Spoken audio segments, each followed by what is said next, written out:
Carpe diem, galera. Meu nome é Vinícius Machado. Hoje eu vou apresentar o artigo Gut Microbial Divergence Between Two Populations of the Halo Amphipod Hirondella gigas, feito em parceria entre grupos da China, do Japão e dos Estados Unidos. Foi publicado na Applied Environmental Microbiology, que é uma revista da American Society of Microbiology, e esse artigo foi publicado em 2019. O artigo começa falando que é um ambiente hadal, são os ambientes marinhos com profundidade maior que 6.000 metros. Ele também dá uma noção de que não se tem muito conhecimento sobre os ciclos ecológicos que ocorrem lá embaixo, e ele apresenta o organismo que foi utilizado para ser trabalhado nesse artigo, que é o Hirondella gigas, que é esse anfípodo aqui, e ele fala que nessas profundidades você tem uma microbiota adaptada. Seja uma microbiota adaptada para o meio, para viver de forma livre, né, adaptada à pressão, à temperatura, à salinidade, ou adaptada para viver dentro dos organismos que habitam nessas profundidades. Aqui, ao lado, tem uma foto mostrando a Fossa das Marianas, que foi um dos locais utilizados como coleta, que é o local mais profundo do mundo, conhecido pelo homem. E esse aqui é o Monte Everest, só para comparar mais ou menos o tamanho da Fossa das Marianas com o Monte Everest.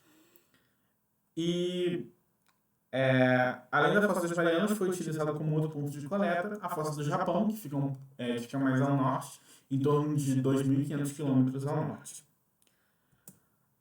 Como primeira etapa assim, do artigo, ele fez uma análise da composição da comunidade em nível de filo.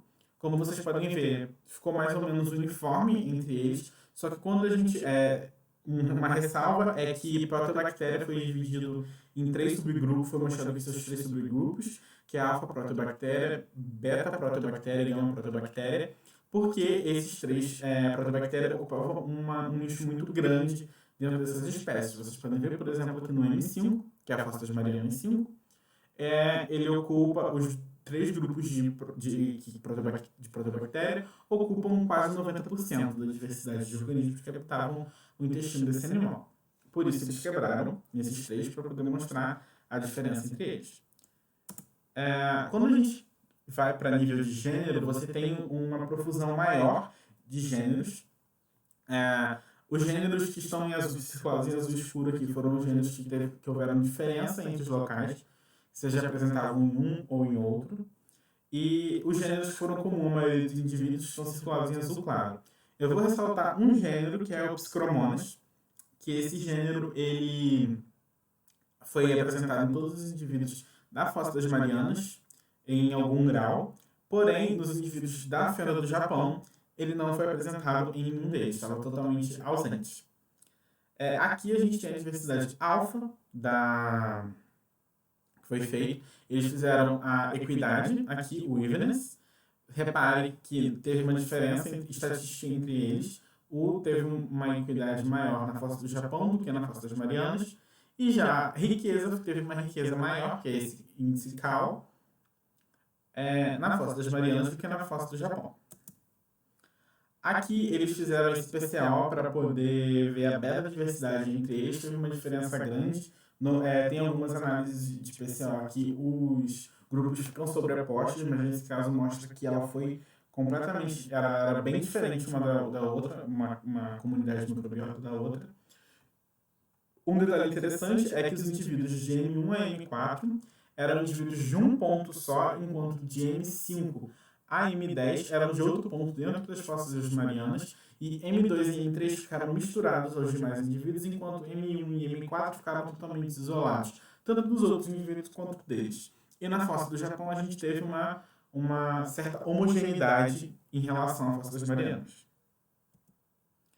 Aqui a gente tem o top 30 gêneros que contribuíram para a diversidade. Ele ressalta principalmente ao longo do final do artigo esses 3 primeiros gêneros aqui, Propionibacterium, Pseudochromonas e Pseudoteromonas. Como eu falei aquela hora, Pseudochromonas contribuiu somente para a diversidade na Fossa das Marianas, e aqui eles fizeram o nível de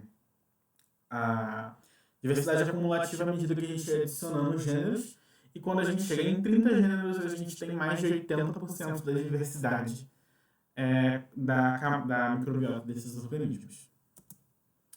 Aqui eles fizeram uma análise do perfil metabólico. Eles não descrevem muito essa análise aqui, eles entram mais em questão de uma dessas linhas aqui, que é a linha dos carboidratos.